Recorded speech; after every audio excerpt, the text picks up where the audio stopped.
നമ്മുടെ മനസ്സിൽ മറ്റുള്ളവരുടെ ശത്രുതാ മനോഭാവമോ വെറുപ്പോ വിദ്വേഷമോ ഉണ്ടാകരുതെന്നാണ് പറയുന്നത്. അല്ലെങ്കിൽ ജീവിത പങ്കാളിയോട് ഏതെങ്കിലും വിധത്തിൽ വെറുപ്പുണ്ടെങ്കിൽ എന്ത് ചെയ്യണമെന്ന് വെച്ചാൽ അന്ന് വരെ ജീവിത പങ്കാളിക്ക് പ്രാർത്ഥിച്ചതിൻ്റെ ഇരട്ടി തീഷ്ണതയോടുകൂടി ജീവിത പങ്കാളിയുടെ മാനസാന്തരത്തിന് വേണ്ടി പ്രാർത്ഥിക്കണം. അപ്പം നമ്മൾ ദൈവത്തിൻ്റെ മക്കളായി തീരുവാൻ ആഗ്രഹിക്കുന്നുണ്ടെങ്കിൽ, സ്വർഗസ്ഥനായ പിതാവിൻ്റെ മക്കളായി തീരുവാൻ ആഗ്രഹിക്കുന്നുണ്ടെങ്കിൽ എന്ത് ചെയ്യണം വെച്ചാൽ ശത്രുക്കളെ സ്നേഹിക്കണം. അല്ലെങ്കിൽ ശത്രുക്കളെ സ്നേഹിക്കണം. അതിൻ്റെ ഒരു വലിയൊരു ഗുണമുണ്ട്.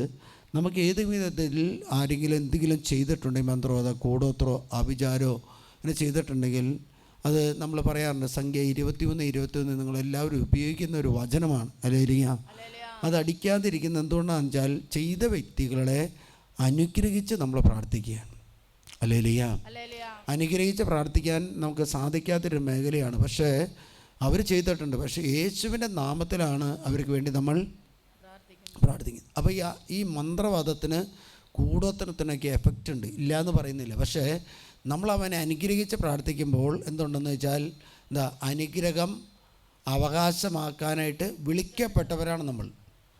അല്ലെങ്കിൽ അപ്പോൾ അനുഗ്രഹം അവകാശമാക്കാൻ വിളിക്കപ്പെട്ടവരുടെ അല്ലെങ്കിൽ കർത്താവിൻ്റെ കരുണ നമ്മുടെ മേലുള്ളവരുടെ മേൽ ഈ തിന്മയുടെ ശക്തിക്ക് ഒരിക്കലും അവകാശം ഇല്ല. ഏറ്റവും കൂടുതൽ നമ്മൾ സ്നേഹിക്കുന്നവരെയല്ല നമ്മൾ സ്നേഹിക്കേണ്ടത്. പക്ഷെ ആരെ സ്നേഹിക്കണം?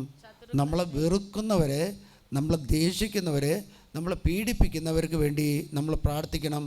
അങ്ങനെയാണ് നമ്മൾ സ്വർഗസ്ഥനായ പിതാവിൻ്റെ മക്കളായി തീരുന്നത്.